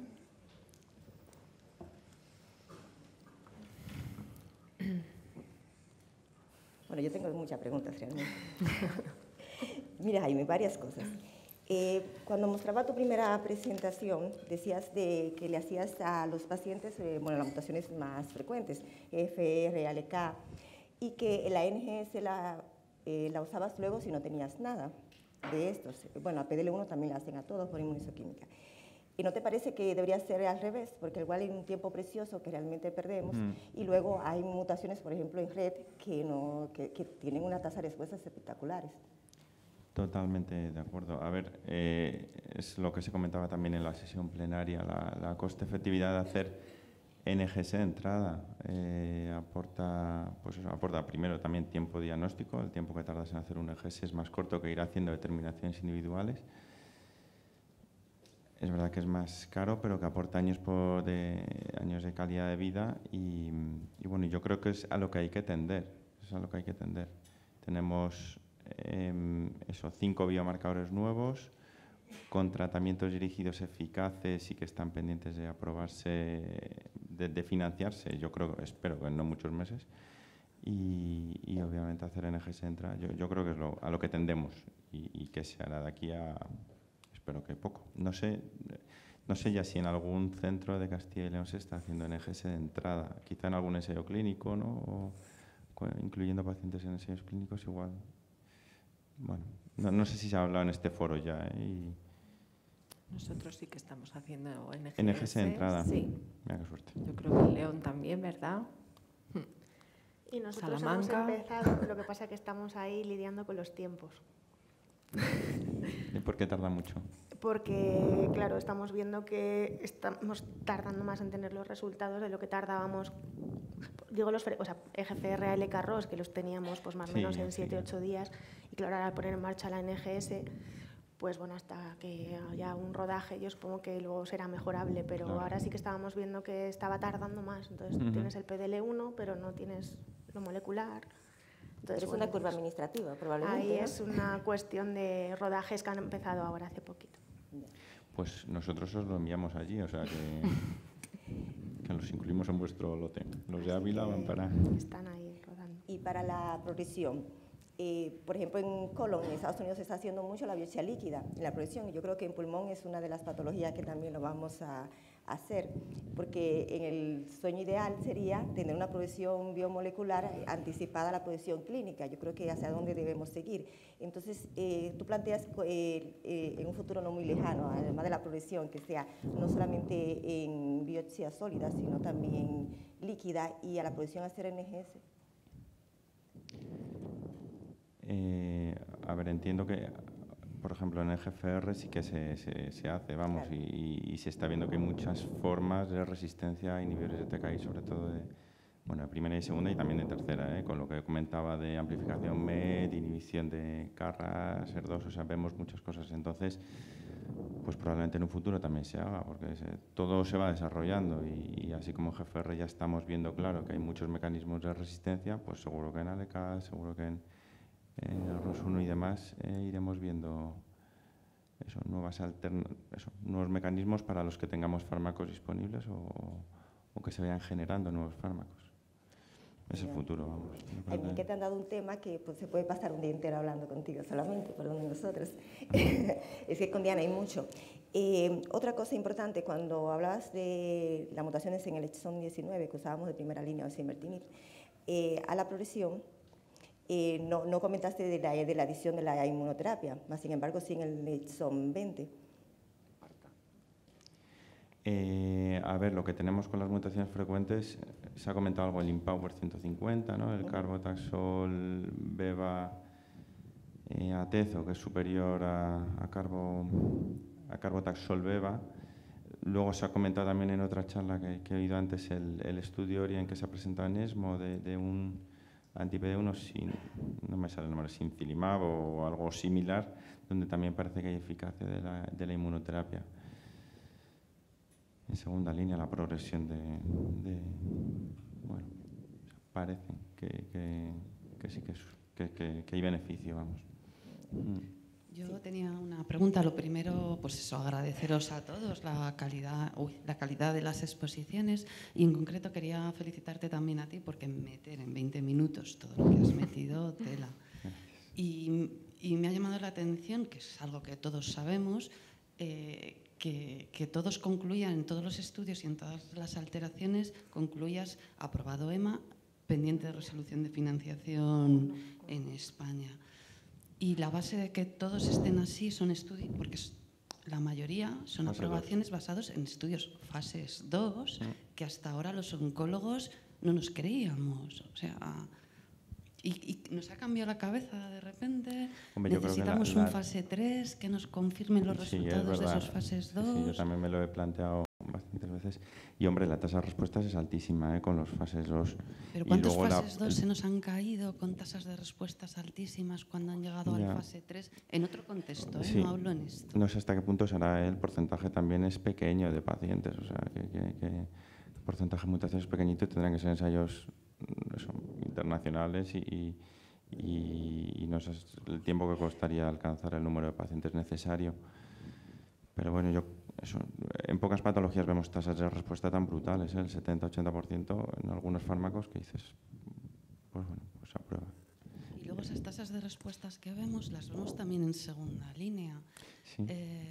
La secuencia... A veces, oye, yo creo que primera línea, porque vemos, pues no sé, es el percatinib, que estoy pensando 80% en primera, 60% en segunda, pues oye, ponlo en primera. Yo iría primera. Capmatinib, tepotinib, que las tasas de respuesta en primera y en segunda son muy parecidas, ¿no? Sí, sí. De hecho, la aprobación de la EMA, si os habéis fijado, es en segunda en muchos. ASCO, sin embargo, lo tiene en primera. Bueno, ASCO. Yo creo que para considerar, esto es una cuestión, digamos, de andar por casa lo que voy a decir, ¿no?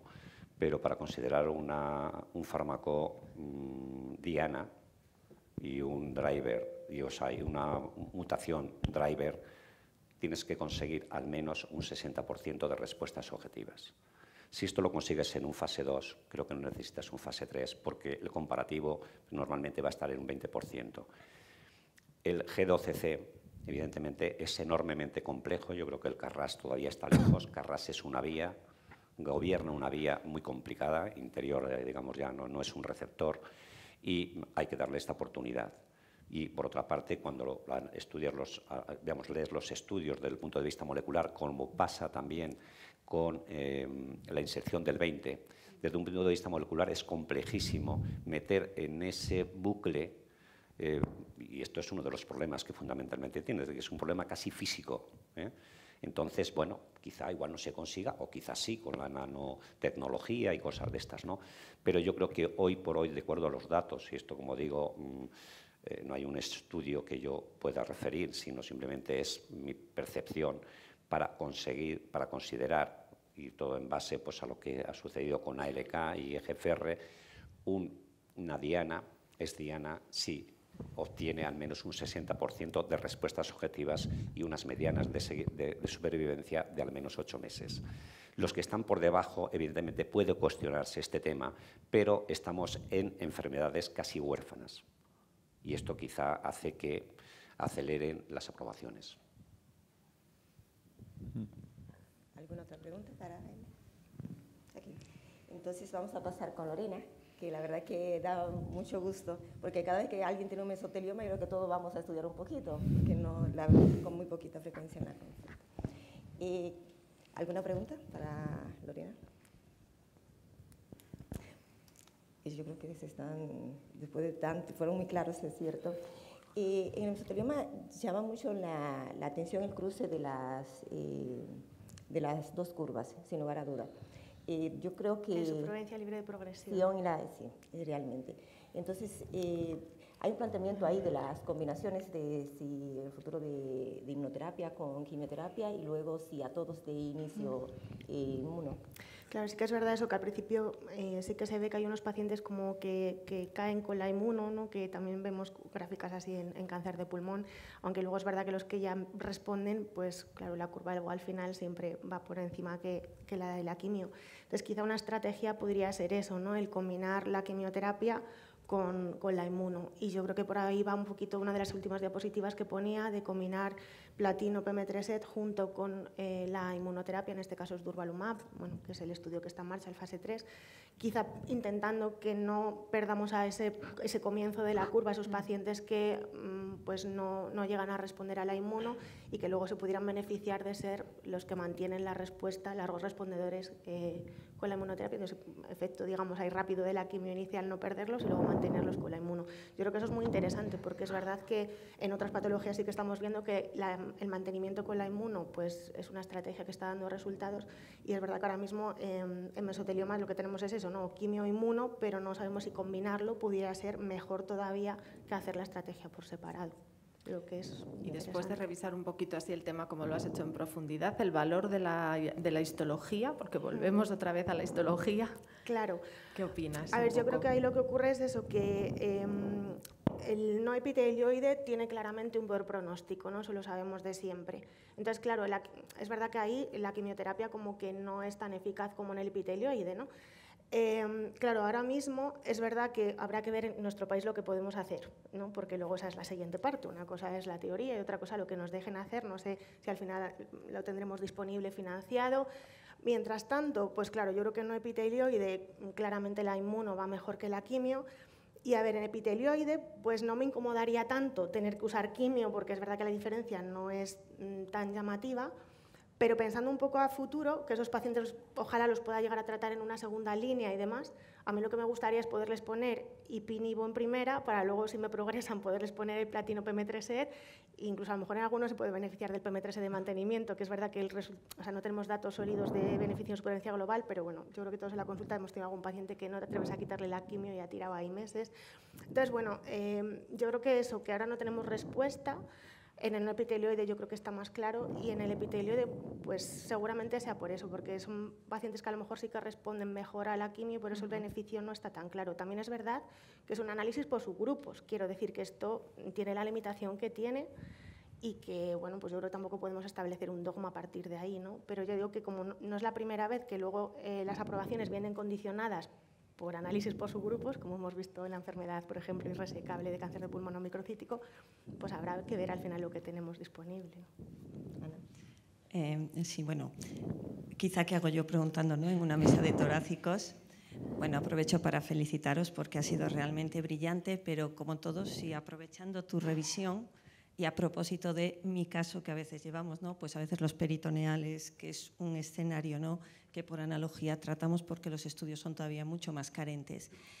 Y hay aspectos como, por ejemplo, el interés de determinar ALK en este tipo de pacientes. ¿Qué has podido ver en este sentido para buscar alguna terapia más dirigida fuera de esta generalidad de la quimio y de la inmuno, que hoy en día es en lo que nos basamos? Es todo muy preliminar. De hecho, están, ya digo, ahora mismo fuera de ensayo clínico y de, a lo mejor, esos ensayos que con un panel dirijas en función de la alteración molecular el tratamiento. Es verdad que no hay nada sólido para que pudiéramos justificar ahora mismo tratamiento en función de eso.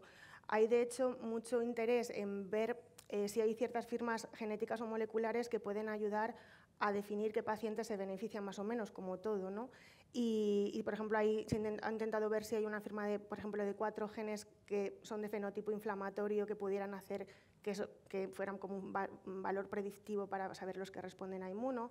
Se están haciendo análisis de genes supresores también por ver eso, si tienen algún papel en algún subgrupo más que en otros. Pero ya digo, Diana, ahora mismo todo muy preliminar y no creo nada sólido a día de hoy que nos pudiera sustentar el usar los fármacos.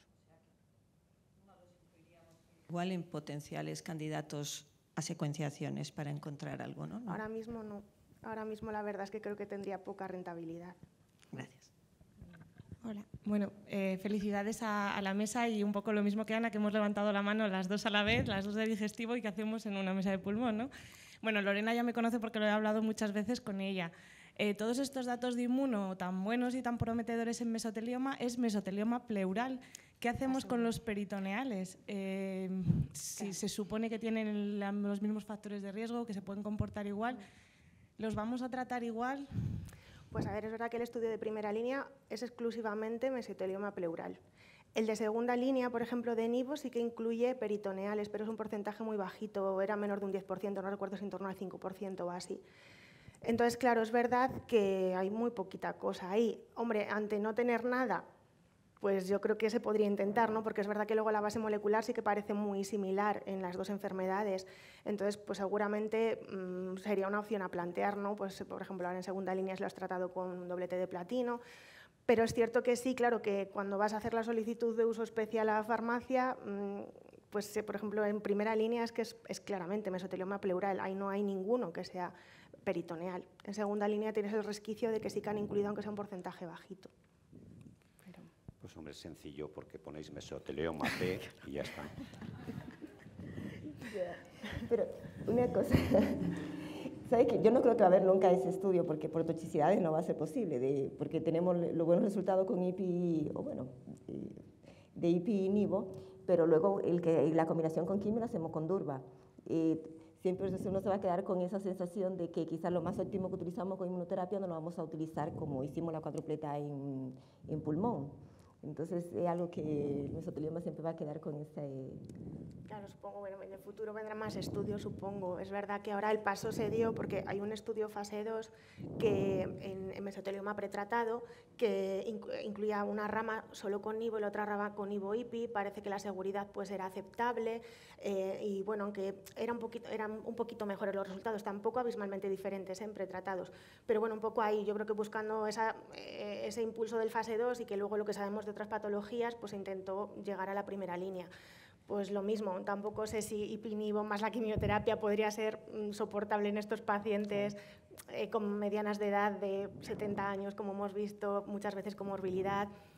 Bueno, pues eso, que a lo mejor en un futuro no tenemos esa respuesta. A día de hoy, pues bueno, yo creo que el combinar a quimio, pues me parece razonable intentar hacerlo con una sola inmuno, ¿no? O sea, un anti-PD1 o un anti-PDL1, a ver en qué queda eso. Luego. Bien. ¿Allá? Charla, la verdad. Querría preguntarte, bueno, porque a raíz de la aparición de la inmunoterapia, sí que yo creo que probablemente todos tenemos algún mesotelioma que largo respondedor o largo superviviente. En estos casos, si nos puedes hacer alguna recomendación sobre duración de tratamiento, planteamiento de terapias locales que inicialmente no se habían contemplado porque la enfermedad no lo permitía, o si hemos de mantener el tratamiento mientras haya respuesta. Pues yo experiencia, la verdad es que por desgracia no tengo en ese sentido, Beatriz, porque yo los pacientes que he tratado con Nivo en segunda línea no les ha durado demasiado la respuesta, ni tampoco ha tenido respuestas espectaculares que me haya planteado hacer algo local después, eran claramente irresecables los dos.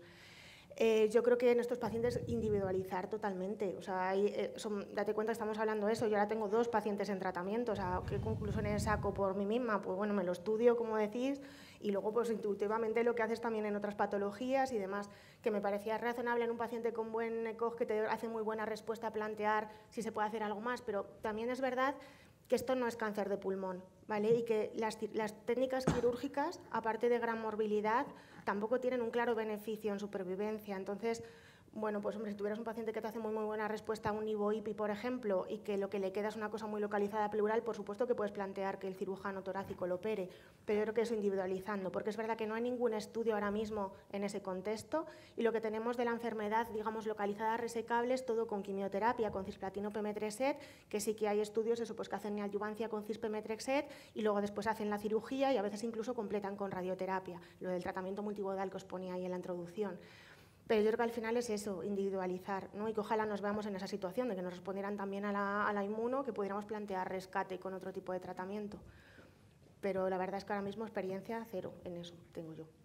No sé los demás. Yo tengo una última pregunta para ti, Lorena. A lo mejor lo que voy a decir va a sonar de dinosaurio, pero es que yo ya soy dinosaurio. Va a sonar horrible, ya os digo. Pero yo es que hay veces que me planteo no tratar a estos pacientes. ¿No tienes ningún estudio que te demuestre que es mejor, como cuando teníamos con la quimio versus el mejor no microcítico, quimio versus mejor tratamiento de soporte? Las medianas que has puesto antes al inicio de supervivencia, tratados y no tratados se cruzan, o sea, están ahí. Y muchas veces son pacientes con comorbilidades que a lo mejor han debutado con un derrame pleural que les han talcado y que no tienen ningún síntoma, no tienen ninguna evidencia de enfermedad más que en el líquido pleural, que le hicieron en el momento un derrame pleural recidivante, que les hacen una toracoscopia, le biopsian, es un mesotelioma, le talcan y está el hombre tan pichi. Y tú te planteas, ¿debía poner yo quimioterapia a este hombre o a esta mujer asintomática que en sus comorbilidades, con sus 80 años? Pues a mí a veces me cuesta, ¿eh?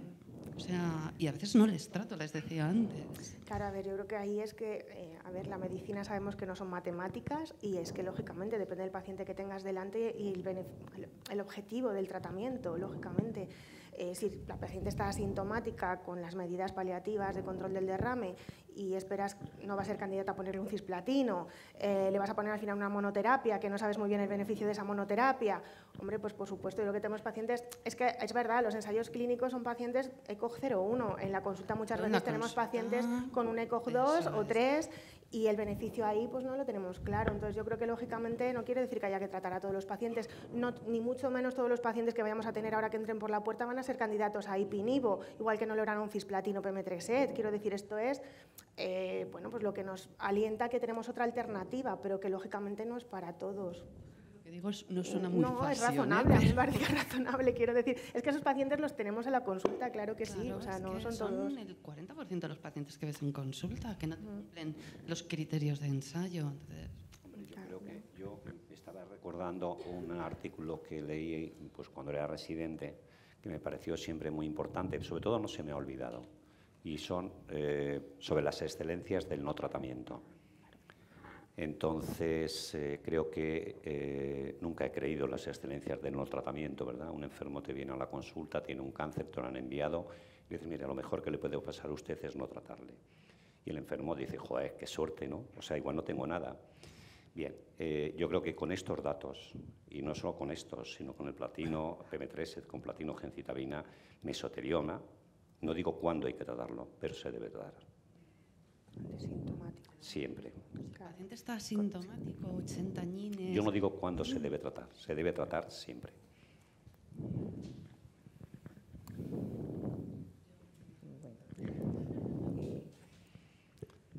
Vamos a continuar entonces con la pregunta al carcinoma microcítico. La verdad que ha sido una dicha que el jefe, yo siempre he dicho jefe al Carlos, me cuesta decirle Carlos. ¿Alguna pregunta?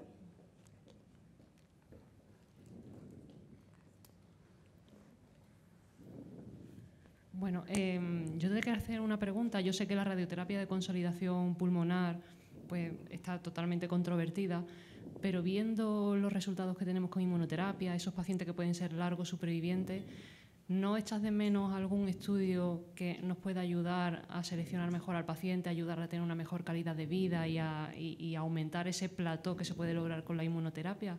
Porque yo he tenido muy pocos pacientes muy bien seleccionados, pacientes con muy buena respuesta, que hemos hecho radioterapia de consolidación y la verdad es que viven bastante más y sobre todo la calidad de vida. Son pacientes que no terminan muriendo de una hemoptisis, que no terminan muriendo de una infiltración mediastínica, y yo creo que en cuanto a calidad de vida, que a fin de cuentas con los datos que tenemos en microcíticos sería algo muy interesante.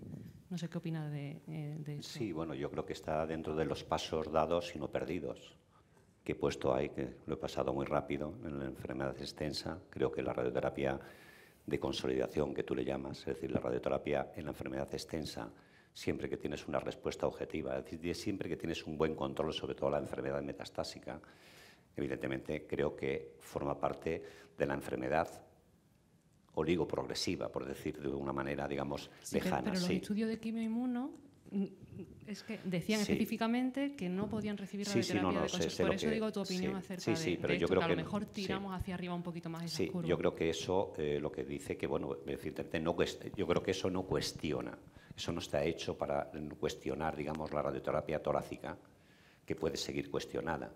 Puede ser cuestionada si se aplica mal, evidentemente, pero sí, todos sabemos que si la aplicas bien, si tú tienes el resto de la enfermedad, si del conjunto de la enfermedad metastásica el 90% lo tienes en el tórax, sigue siendo una enfermedad metastásica. Si tras un tratamiento de quimioterapia te queda un 100%, lógicamente, todavía de enfermedad, pero de ese 100%, el 95% está en el tórax y lo otro encima lo has controlado a respuesta parcial, evidentemente le radias en microcítico y en colon. Es decir, que es que esto forma parte, digamos, de toda la estrategia. Es decir, esto es muy difícil, digamos, hacer estudios y ensayos que demuestren de una forma fehaciente que esto es así. El estudio IMpower y el Caspian no cuestionan este tema, simplemente no lo quieren porque como es un tema de controversia, no les vaya a alterar el brazo de la inmuno y realmente acabe siendo más tóxico, siendo más efectivo. Pero yo creo que esta es la filosofía. Tú, que eres oncóloga clínica, te corresponde, como a mí, traducir eso a tus enfermos, no solo 0,1 de COG, sino 2, y aquellos enfermos que, como tú dices, estoy completamente de acuerdo. ¿Cómo lo harás? Pues supongo que con la mejor práctica posible, pero no debes a un enfermo que ya ha demostrado que la inmuno y la quimio es mucho mejor que la quimio solo, restarle por eso de la radioterapia si además está indicada. Si el radioterapeuta no te deja poner la inmuno en ese momento de mantenimiento, pues le suspenderás durante 2 ciclos. No creo que sea lo suficientemente, digamos, deletéreo como para perder el beneficio que haya obtenido hasta ese momento. Es con lo que pienso. Yo creo que hay uno de los 2 ensayos que sí que contempla, no sé si estoy equivocada, pero creo que no lo contemplan. Pensé que el Caspian sí que contemplaba la administración de RT, tanto lo craneal profiláctico, bueno, ya no sé si sería lo craneal, estamos en enfermedad avanzada. Creo que era radioterapia torácica. Sí. Yo creo que no la contempla. El BrainPower no. No, digo el Caspian. El Caspian no, digamos, no te lo sabría decir ahora puntualmente, pero esto es un tema que he cuestionado y de hecho hay unos estudios que lo van a incorporar justamente para resolver esta cuita. Claro, que no me imagino que no habrá resultados, pero bueno. Esto es una cuita. De hecho, hay un estudio ahora de MECA que es con pembrolizumab y endosotil, que sí la va a incluir realmente en lo irresecable estadio 3. Entonces yo creo que ese también nos va a servir mucho de que no va a pasar nada, que consolidarlo luego y seguir con la inmunoterapia no va a... Yo creo que el miedo de la neumonitis ya se nos ha pasado. Entonces yo creo que esos estudios de no irresecable, que lo vamos a tener ahora, ya comenzó a randomizar, pues eso nos va a ayudar muchísimo luego a extrapolarlo con los otros pacientes. Y en esos pacientes vamos a tener que encasillar cada uno de ellos.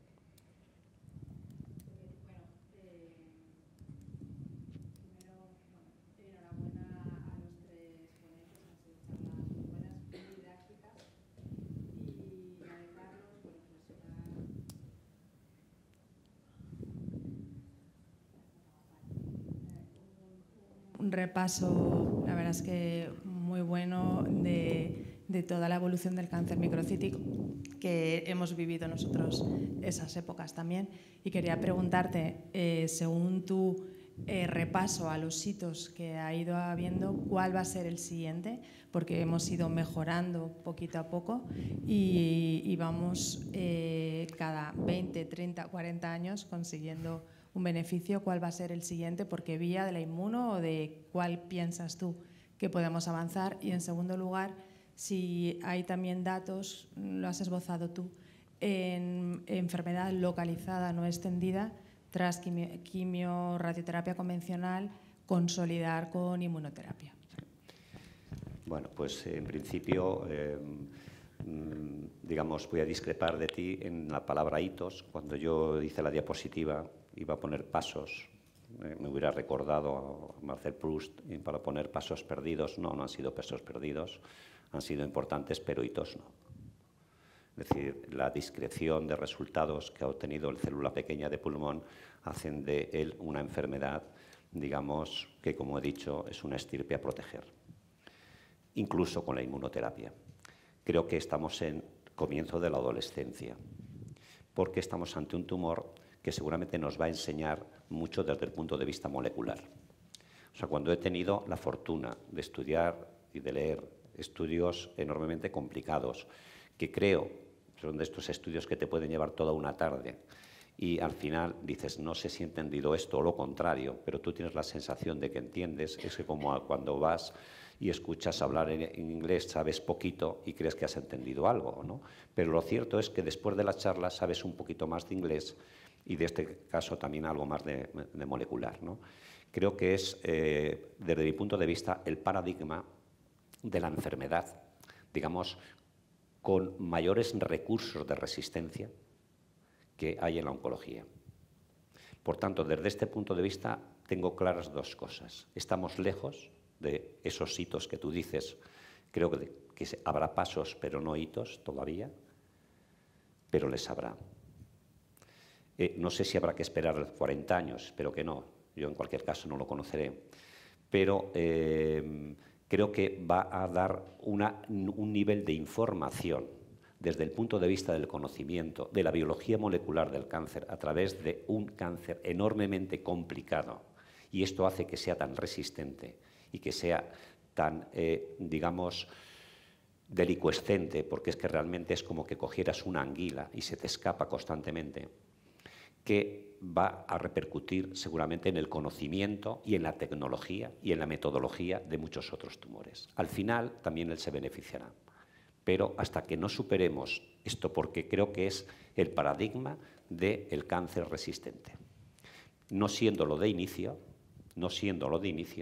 pero después pone en marcha todos los mecanismos que muchos otros cánceres no tienen. Por ejemplo, el no microcítico no lo tiene, y todos estos cánceres de historia natural larga, pues evidentemente son cánceres que tienen mecanismos de resistencia, pero que establecen de una forma, digamos, mucho más lenta y generalmente menos numerosa, ¿no? Eso respecto de la primera. Respecto de la segunda, sí, hay muchos estudios, como no podía ser de otra manera. Piensa que esto que he presentado muy sucintamente de los subtipos moleculares, pues es la introducción, lógicamente, de el análisis molecular, y era en casos fundamentalmente resecados. El estudio de George del año 2015 son 81 casos resecados. Quiere decir que no, esto que estoy presentando no es algo que pase en la enfermedad extensa, pasa en la enfermedad localizada, en esa que decimos que curamos. Entonces, obviamente, curamos un 10-20%, utilizando todos, digamos, los recursos, que en este caso son multidisciplinares, pero fundamentalmente quimio-radio, ¿no? Y radio también craneal. Entonces, desde este punto de vista, la inmuno va a cumplir una función, porque, como dice Gay, o como establece Gay, es decir, hay un 20% de casos que son inmunosensibles, porque son inmunomoleculares. Por tanto, necesariamente tiene que entrar. Y está entrando, vamos. No he presentado esos estudios porque, como digo, es una charla que he preparado de una forma un poco precipitada.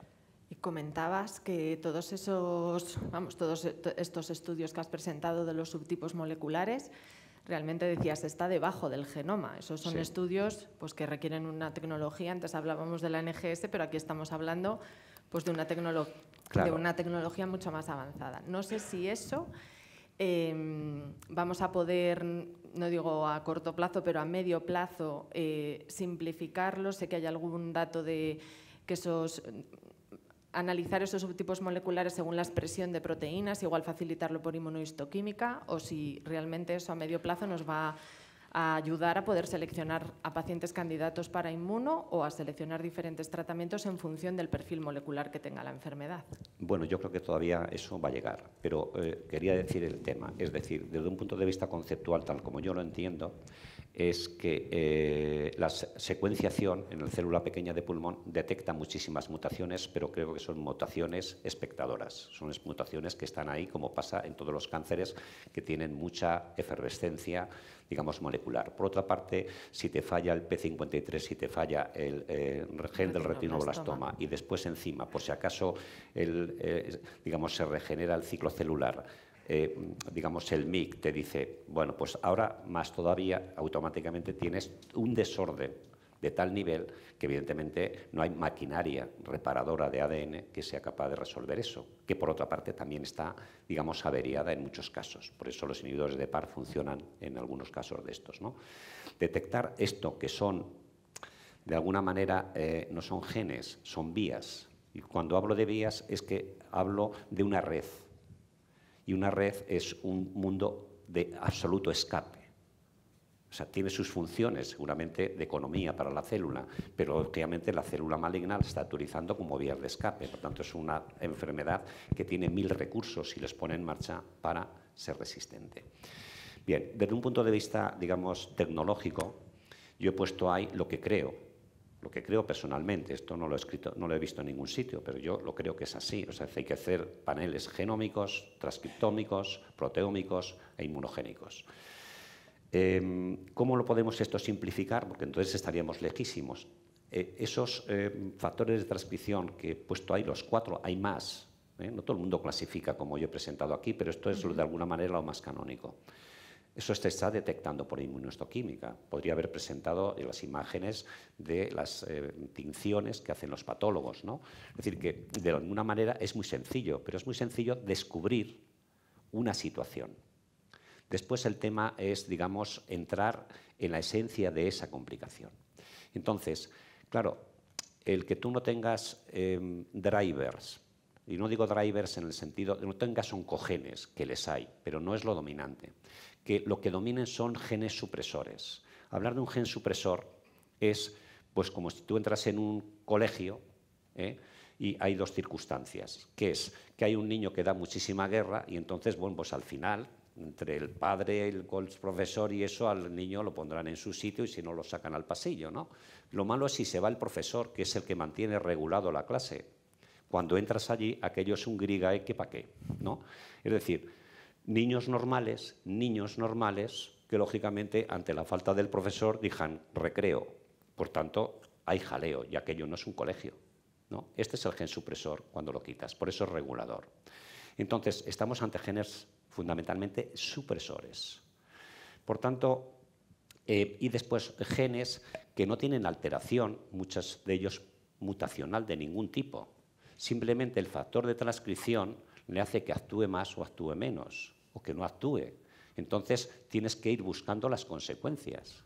Es decir, es como un asesino invisible, que solamente vas viendo las víctimas que va produciendo. Y entonces dices, coño, si encuentro todas estas víctimas, el en serie es pero lo tienes que sacar por exclusión. De inicio no tiene pinta de asesino, o sea, no tiene la mutación. Entonces, a mí me parece que desde este punto de vista, a mí personalmente me ha producido una enorme satisfacción poder entrar en este terreno, porque, bueno, conceptualmente me hace entender mejor lo que es el cáncer. Creo que estamos ante un cáncer que es paradigmático desde el punto de vista, digamos, de los problemas que nos plantean el resto de los cánceres, que va a exigir una tecnología y una metodología muy precisa, ¿no? Que es necesario que realmente se haga este esfuerzo, que esos estudios que he puesto ahí que son germinales, pues evidentemente para el que tenga curiosidad que no deje de leerlos en un día, digamos, de invierno en que no sepa qué hacer y esté descansado, y realmente el lunes estará más satisfecho y será un poco mejor oncólogo que el viernes que empezó, porque cada uno te llevará 3 días. Bueno, sí, yo creo que podemos dar por cerrada la mesa. Nada, agradeceros y felicitaros a los 3 ponentes por la brillantez. Y nada, damos paso a un descanso.